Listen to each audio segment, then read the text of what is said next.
Hello everyone and welcome back to the real episode 1 of Urban Renewal. It's lovely to see everybody again. As you can see, I've been doing some work on my house in between episodes here. And also on my armor. Yeah, we've kind of gotten that all taken care of now. So I'm now blue and shiny boy. So very happily so, I might add. So the house is, I think, at this point pretty much done. I did a bunch of work on it off camera here so that you could actually get an idea of what I have going on. The dome is now complete. We just have to actually get some bees so we can use wax on it, so I don't have to go around and continually hit it with an axe. We put some details on the sides and the bottom. I especially like the little fence posts there, sort of giving it a little bit more weight and depth to it. And, of course, we've got our little garden here, which we've fitted out a little bit with some bushes and some flowers and stuff like that. And the village idiot's still here. Isn't that fantastic? Aren't you happy to hear that? Yeah, jump off the hedge. That's great. Do that. And inside we've made some improvements too, and we also have a cat, as you can see. Well, if I can get the camera to behave here. Yep, there's our cat behind us. I don't have a name for him yet. I need some names down in the comments, so feel free to comment away for the name for this cat. But I did want to talk about something real quick before we get into today's episode proper, which is progression. This series is much more about the village itself and about sort of almost like a SimCity style building process that we're going through here than it is about just standard Minecraft progression. So, as you can tell off camera, I definitely did some mining and some trading, like all of our traders down there, I believe. Let's go double check and see. But, except for the librarians, we haven't touched them. But, so this guy is, yep, he's master level. Our toolsmith is master level. Our cartographer's still basic. Our mason is master level, our weaponsmith is master level, and then our armorsmith, wherever he is around here, is also master level. So that only took me, honestly, to get everyone up to master and start trading for things like diamond tools and diamond armor and diamond weapons. It only took me, honestly, about an hour and a half worth of just basically just hardcore farming and trading to actually get geared to this particular point. So that's something that, you know, while I'm a lot of other people have shown on their series, and that I was planning on showing in my hardcore series, you don't really need it here. You kind of get it, I think. So if you came to this series looking for like a how-to, is how to get started and how to, you know, use villagers to your advantage to get the best gear and, you know, progress really quickly through everything, I hate to tell you this, but you're probably going to be disappointed, because a lot of the progression stuff, the normal Minecraft progression stuff, we're really not going to do in this series. It's much more going to be about building like a sustainable city of villagers and building a sustainable environment than it is about standard Minecraft progression. So don't come in expecting that, because that's not exactly where we're going with this series. But we'll occasionally touch on it if we need to. I also have to very quickly apologize for the footage being corrupted last episode. It only turned out to be about 4 minutes of actual video footage, but it was 4 minutes of cool video footage because it was the first time I'd actually found a mineshaft in 1.17. So I found glowberries and I found all this other cool stuff. And you saw a little bit of that, but not as much as I wanted to actually show on there. So I'm sorry about that. I don't know exactly what happened or why the footage just got corrupted, but I think it's just occasionally something in OBS, like, will just have a heart attack and forget what it's trying to do, and will lead to things like that happening. But enough of all that. That's all the housekeeping we wanted to get over here. Let's go do some stuff. And the first thing I want to do at some point here in this particular episode is the double spawner that we found in the last episode, which I've cleaned out a little bit down here and just given myself a little bit more room to work. But in order to be able to do anything with that, to give ourselves a reliable source of experience, we need a couple of things, and one of the things we need is soul sand, which you can't find in the overworld. You have to actually go to the nether to get it, because we need the soul sand probably for that skeleton spawner back there, so that we can sort of have the skeleton spawn, send them up a water elevator, they'll come flying over here and then fall down right pretty much next to me over in this area, which is where I'm planning on having my spot to stand and kill the spiders and the skeletons. But I mean, it's kind of janky if you don't have some way to get them up there. I mean, we could do it, I suppose, but the problem is that skeletons don't float. So you'd have to have them come across sideways over here, and then it wouldn't look as good, and it wouldn't be as effective. So we need to get soul sand to be able to basically make a soul sand elevator to send the skeletons up, across, and then down. But we've got to go to the nether for that. So the first thing we need to do in this episode is figure out going to the nether. And here we are outside with our nether portal. I built it over here because I had honestly forgotten how suicidal villages are. Like, if you put anything near them that they could possibly hurt themselves on, they will figure out a way to hurt themselves. And the last thing I need is a bunch of villagers, like, wanding into the nether and just getting lost in hell. So, yeah, we're going to build it out here. So let's check, make sure we got everything. We've got our gold boots, which, Curse of Vanishing, I mean, I really don't care if these go away at this point, but it does give us gold boots for the nether. We've got some blocks, we've got our flint and steel, we've got plenty of food, we've got all of our tools, we've got bows, arrows. I think we're set, so let's go see what kind of nether spawn we got. Huh, well then. Well, that actually works out incredibly well. I mean, we're on top of a tree, that's not, completely ideal. But we can always move this downstairs to, well, after we can get off this tree, I guess. Nether portal rebuilt and relit. Fantastic. So let's, even though there are a lot fewer things to worry about in the warp forest than in most of the rest of the nether, we're still going to build up a little bit of protection around it just to ensure that we're not going to be surprised by anything coming through that could potentially ruin our day. And there we go. Now we now have a Stargate ready to go, so that's good. Let's go, because we do need to get some soul sand. I don't really feel like braving that direction. Why don't we just go ahead and go... Which direction is this? This is north. So let's just go north for now.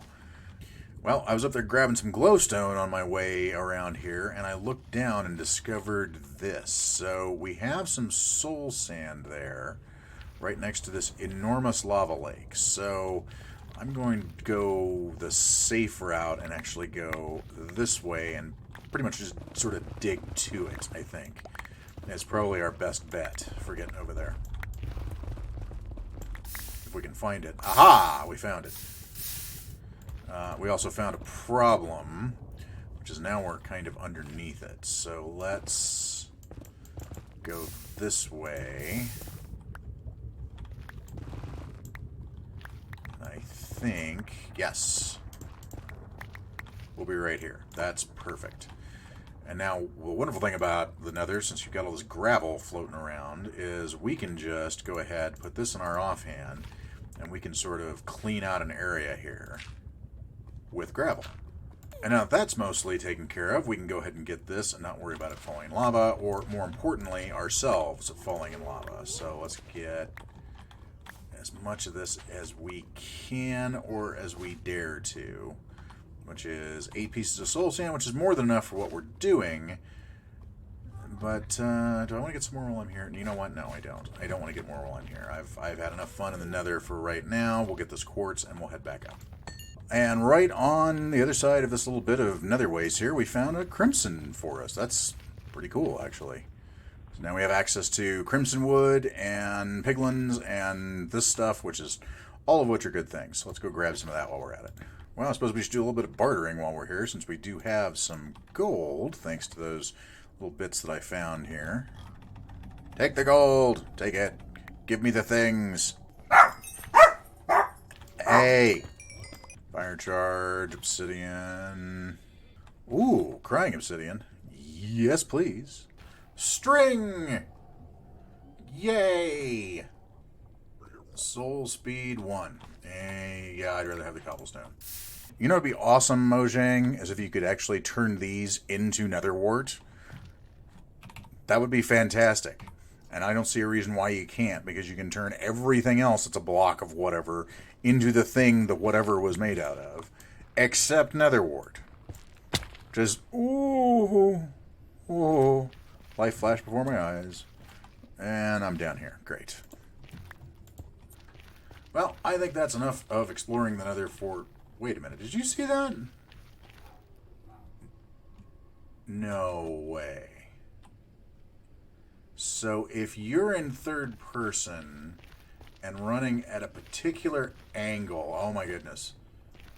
Mojang, this is something else you might want to fix. So yeah, if you're in third person running, because I think, is that Blackstone? Or is that netherite bricks over there to the left? I think it's just supposed to be Blackstone. So there's another problem to fix. Is there's an X-ray glitch in third person if you're running through another tunnel like this. Huh. Well, I'll be darned. All right. As I was saying, I'm not going to use that. As I was saying, I think that's enough exploration in the nether for one day. We need to go back with our soul sand and get working on our double spawner setup. Hey, what are you doing? Leave him alone, will ya?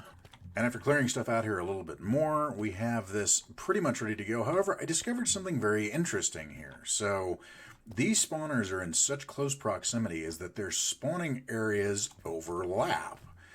So I don't know if I'm going to be able to do the plan I had to start. Ooh, ooh, ooh. Apparently I missed a spot up here. Okay, let's light that up. Thank you very much. And there.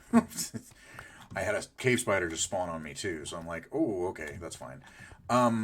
So what we may do is we may do a really old-fashioned design that I am a fan of, but does not involve like moving the skeletons or the spiders around anywhere, which is a plus. If you're paying attention, by the way, you may notice that inside every one of these abandoned mine shafts that you have everything inside the mine shaft that you need to create a cave spider grinder. You have wood for, chests and everything else.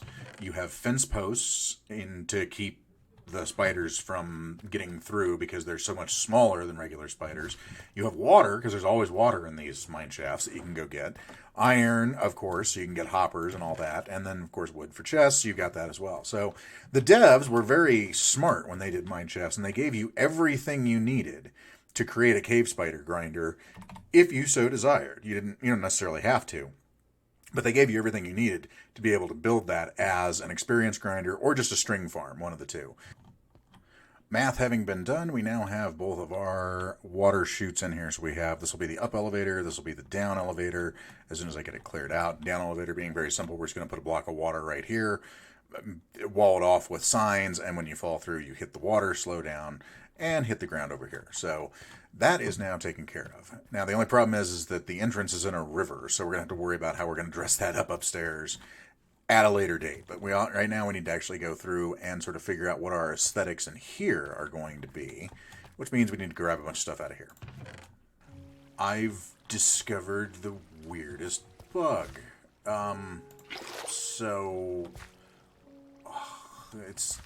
It's hard to even explain. You put the water here and it flows. It's flowing that way, and then it stops there. But it's very strange. And it looks like an infinite water source, but it isn't, and I'm so confused. I don't even know where to begin with that one. So yeah, we're just gonna ignore it. So I've decided we're gonna make two separate but somewhat connected old school grinders here. So we're gonna have our spider grinder on this side, our skeleton grinder on this side. When I say old school, it's gonna be totally old school. We're gonna run water from up here, and it should go. It's going one shorter from where I thought it would go. That's kind of irritating, but how can we actually go in two shorter than I thought it would? How can we fix that?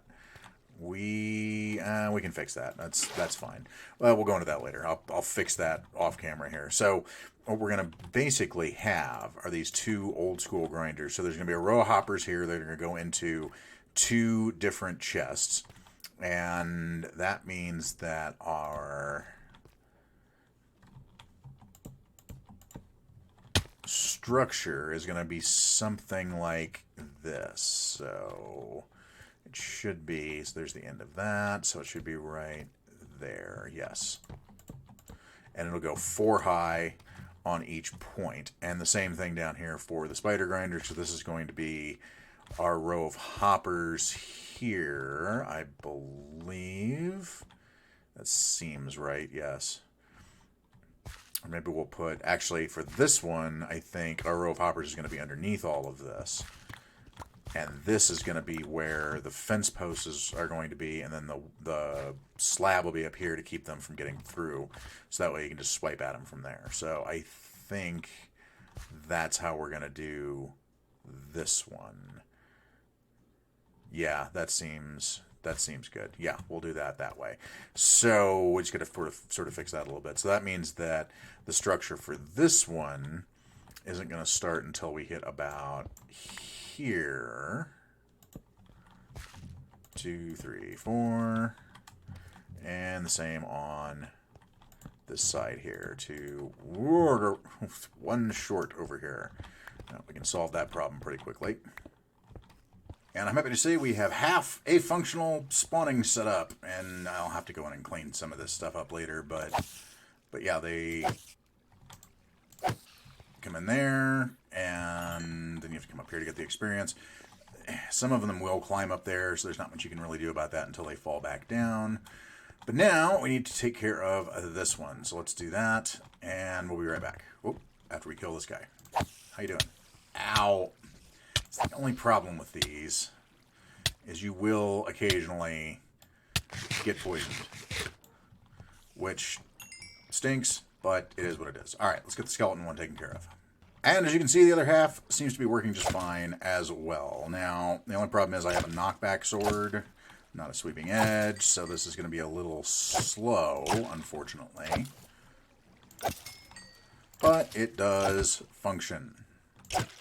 And I went ahead and fixed this as well. I put a line of blocks and slabs up there, so the issue with them trying to get away will, no longer happen. That'll still happen, but not much we can... Well, he just went around that. How did you manage that, dude? I don't know.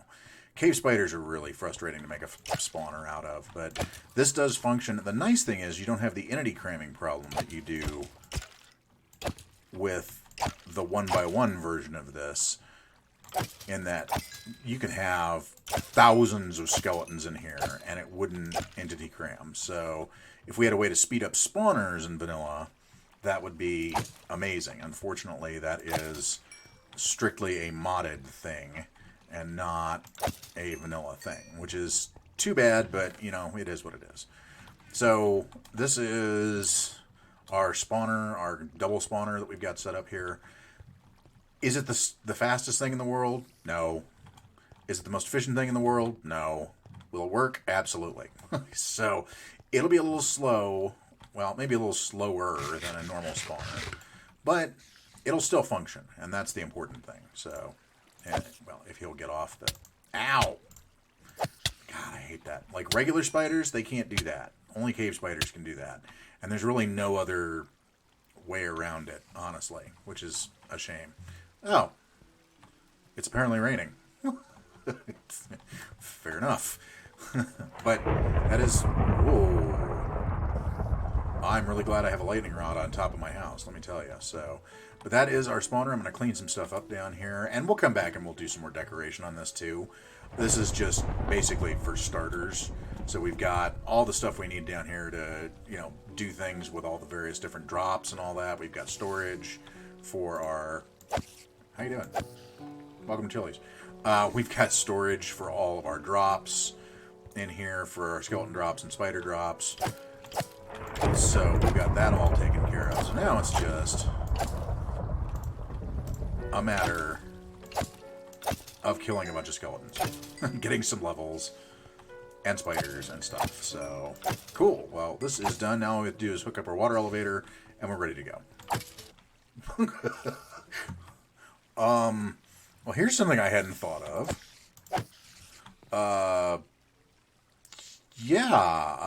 We've created a axolotl and glow squid spawning area. Isn't that interesting?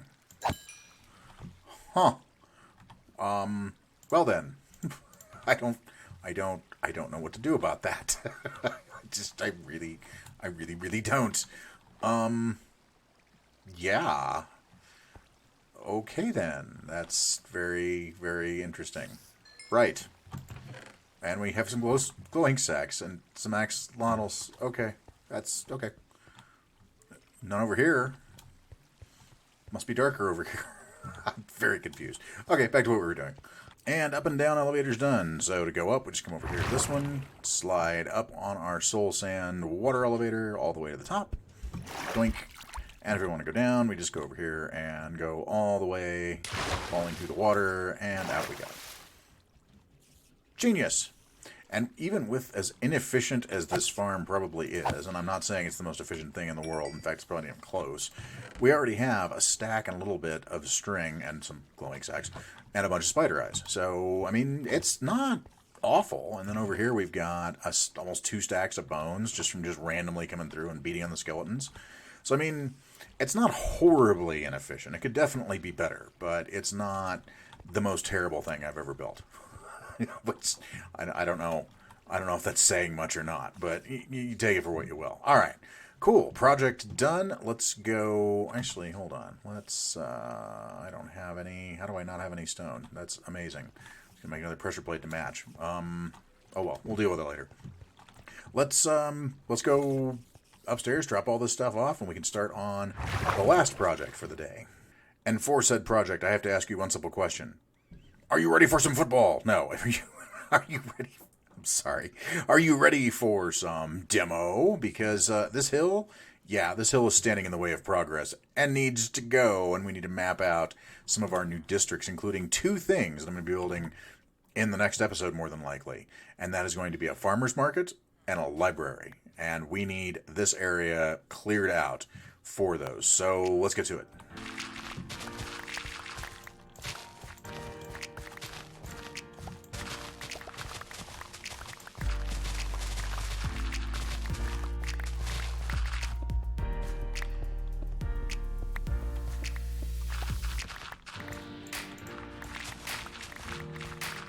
And after about an hour or so, we have all of this cleared out. We also have cleared out, as you notice, one of the little farms over here. Don't worry, I'm going to be replacing them, so we're not taking away their ability to actually feed themselves or anything. So that is going to be replaced, just in a slightly better form. Now, we've got all this cleared out for the farmer's market up here, which is where this path is inevitably going to lead. But in addition to that, we've got a little bit of a couple of spaces here I want to fill with a few things that I'll get into in just a second. And we have a new wall design I'm working on that looks much better than that cobblestone monstrosity over there. I can't take credit for this completely because this is actually based on something that I saw that Corrales had in his Hermitcraft 8 base. He's got this sort of around his house that he's got built there, but he uses cobblestone and iron bars without the slabs or lights, whereas I'm using the slabs and lights here as well just to keep everything nice and lit up. And this, of course, is my own design over here, just to basically give myself a method of egress that the villagers can't use, because remember, like we said, these guys like trying to commit suicide for some reason. But I did want to show you the design that I have for the farmer's market. However, in order to do that, we've got to go into my creative world real fast, where I've been playing around with some designs. And I wanted to show you that before we called it an episode. And here we are in my testing world, which a lot of things in here are going to look familiar because we weren't here all that long ago. Honestly, it doesn't feel like. The thing I wanted to show you the most, well, here's the wall. As we sort of went over different wall designs, I tried this at first actually using walls because it would be cheaper as far as materials went.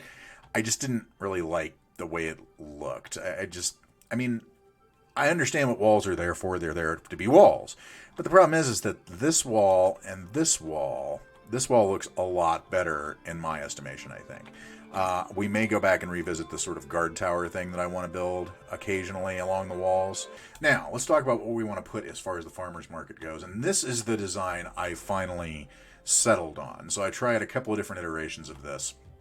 And this is the one that I hit on that I liked the most. So this is actually based on a real-world farmer's market that was in, I want to say, San Francisco around turn of the century. Well, I guess I just mentioned what century since we're 20 years into this one. Turn of the 20th century. There we go. In San Francisco. So this is a sort of I guess you'd say a more conventional kind of farmer's market, where you have the entry. It's not like farmers markets now that just sort of set up in tents in a park. This was an actual thing that was in that was constantly being used over the course of years. So, in fact, I think it only closed down in like 2010 or something like that. So it's been around for a long, long time. So this entryway is actually based on the entryway for that particular farmer's market. And I want to actually have the banner there saying market. I would love to get this, but I think you can only get that from a wandering trader, I want to say. I can't even remember at this point.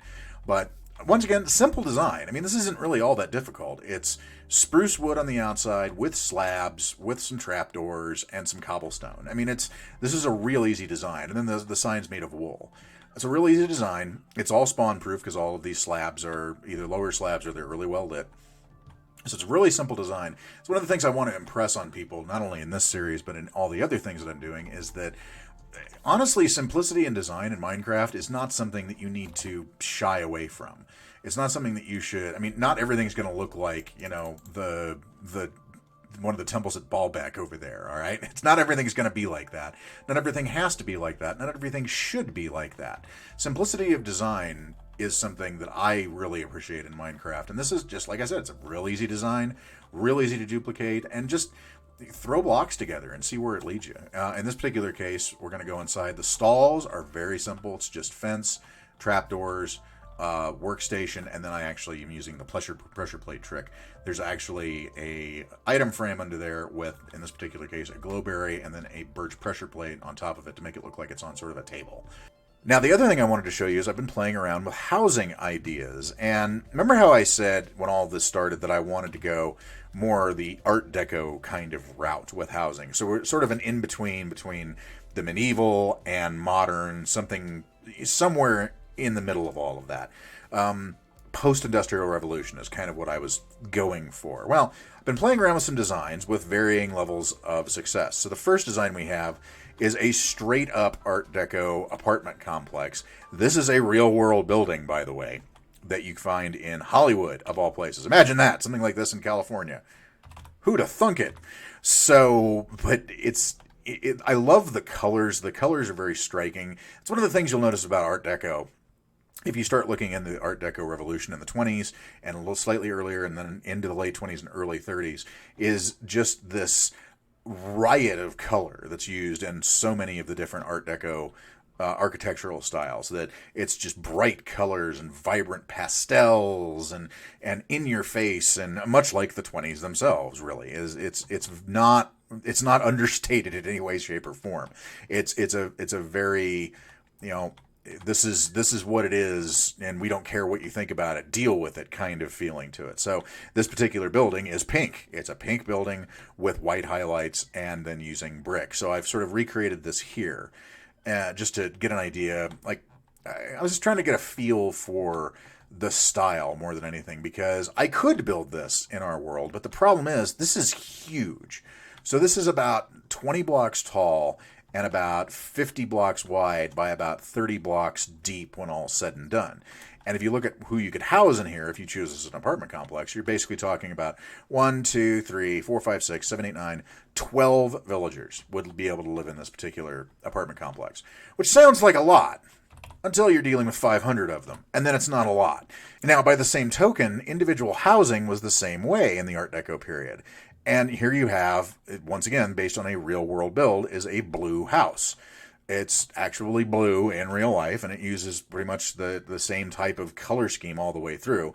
I kind of tried to change it up a little bit using different shades of blues and teals, and then interspersing an oak to give it some kind of something that would allow your eye to not get just overwhelmed with the color scheme that was chosen there. So, but once again, you've got, so this is running into the same kind of problem you have over here, because you have that Art Deco style of very much bright, vibrant colors, which I like, but the other word I'd use to describe a lot of Art Deco constructions from the 20s, especially in the United States and in parts of Europe, is tall.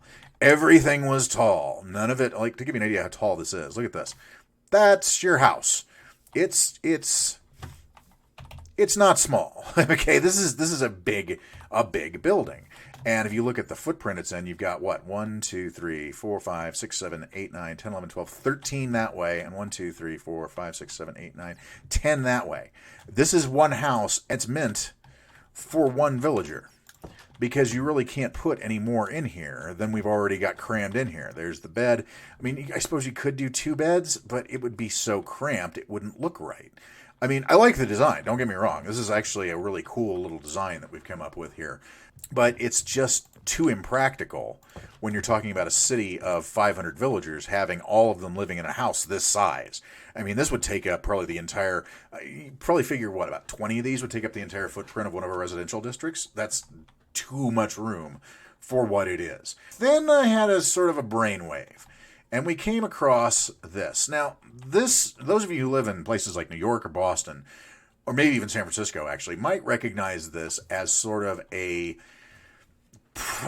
shortly post-industrial reimagining of a brownstone.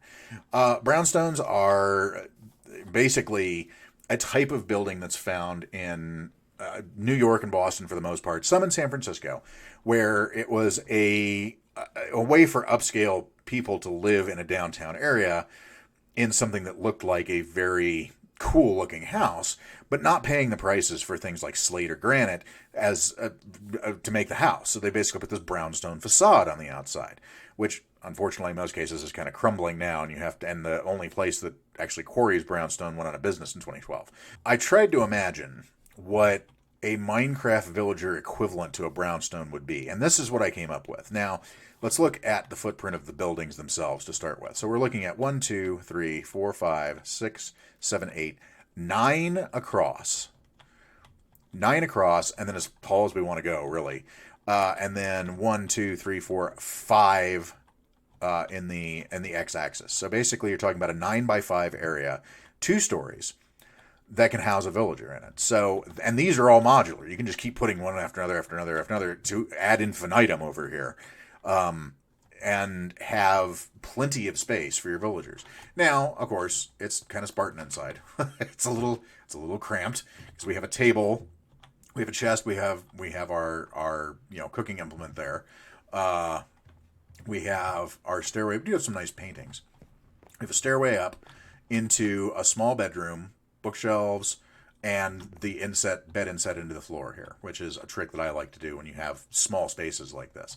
So, not the biggest area, but if you've ever lived in a townhouse, you know this is kind of how they're laid out. It's just everything's crunched next to one another. So it's got all the things you would ever need in a base, basically. You could, in fact, if you want to make one of these your base, let me know, because I want to see this done on, like, if you go onto a server and had a bunch of these all in a row and you had everyone living in them, that'd be awesome. I would love to see that. So if you do that, let me know, because I would love to see that. I really like the way that it reminds you of the brownstones. It reminds you of, the 1920s in a lot of ways, and a lot of Art Deco kind of things, but by the same token uses the same types of materials that you would find in Minecraft villages, whether they're plains villages or taiga villages. You find this kind of thing there: the potted plants, the stripped oak, the stripped spruce, the oak, the trapdoor shutters. The build palette still looks like something you'd find in a Minecraft village that the villagers would actually be living in, but it would still evoke that kind of guttural response if you look at it and go, oh, those look like brownstones, or oh, that looks like something that you'd see in like 1920s America, or that's kind of what we're going for here, and that's kind of what we've done with this particular thing. Of course, everything up here is spawn proofed again with slabs and carpet on the top, so we don't have to worry about things spawning on the roof and falling down and blowing our villagers up or what have you. The guy in the middle, by the way, is getting the short end of the stick because he's only got the 2 windows upstairs. He's got no windows down at the bottom. But hey, that's the price you pay for missing out on the real estate trend and having to get one of the central units rather than the ones on the end. And I like it. I think it looks really good. I think it's compact enough that I don't have to worry about having tons of space for monstrosities like this or the pink nightmare over here. But it's sizable enough that it gives you a feeling of weight and of evoking that period of history and architecture, I think, anyway. I have done so much studying for this series. It's just the amount of studying I've done in life. I could go get an architecture degree right now and have no problem with it whatsoever. The amount of different types of architecture and styles and reasons behind it, and the principles, the architectural principles, and why they chose this over this, and why they chose all these garish colors, and just the amount of research that I've done looking into this is just asinine. But I'm happy with this. I think this actually turned out pretty well as this little farmer's market. I think that turned out pretty well also. I mean, it's turn of the century rather than Art Deco style, rather than post-industrial revolution style, but I still think it fits in very well with constructions like this. Just wanted to share all that with you before we, sign off for the episode, because I'm very happy with the way that this is going to turn out. In between episodes, I'm probably going to be putting this together for our villagers in the downtown area, as well as sort of working out pathways and doing some of that logistical kind of thing, trying to figure out exactly where builds are going to go, what they're going to be, and then we'll actually build them in the next and following episodes. Don't feel like you're missing out on anything by me going and doing that off camera, because usually what I'm doing off camera, honestly, is I'm either doing like grinding at the grinder to get levels to re-enchant something, or I'm working out in my head where things go, or I'm doing a mining expedition, or I'm doing just like some of the more grindier progressive things that you do in Minecraft to get better tools or get more resources and what have you. So you're not really missing much when I'm off camera doing stuff. Most of the really important things we're always going to be doing on camera, so don't feel like you're missing out from all of that. And having said that, that is the end of today's episode. I hope you did enjoy it. I hope you liked going through all of that. The spawner, I'm very happy with, even though it's definitely not the most effective or efficient thing out there. But you know what? I like it. I like the fact that you do have the options with both of those. We now have a string farm that's actually very good as a string farm, even though there's poison involved occasionally. We have a bone meal farm, which we desperately needed to do bone meal things like lichen and moss when we get it, glowberries and the like. So I'm really pleased with that. I'm really pleased at how this is turning out as far as a build goes. So I'm very happy with all of that. And I hope you enjoyed today's episode. If you did enjoy it, please make sure to hit the like button on your way out the door and subscribe if you do enjoy this kind of content. But if you don't want to like or subscribe, no pressure to do either of those things. I do this for fun. I do this for enjoyment. Don't feel like you're pressured into liking or subscribing videos. Well, I mean, I know that's the YouTube thing, that you have to like and subscribe and you have to engage with your audience. And you know what? Just enjoy it. Just have a good time. Enjoy watching me do this kind of stuff as much as I enjoy doing it. That's all that I ask. And if you do, fantastic. If you don't, well, stick around anyway. Maybe we'll come across something you do like in the future. But hey, whatever you do tonight, make sure you go out tonight, play some games, have some fun. I'll see you all again real soon. Have a good night, everybody.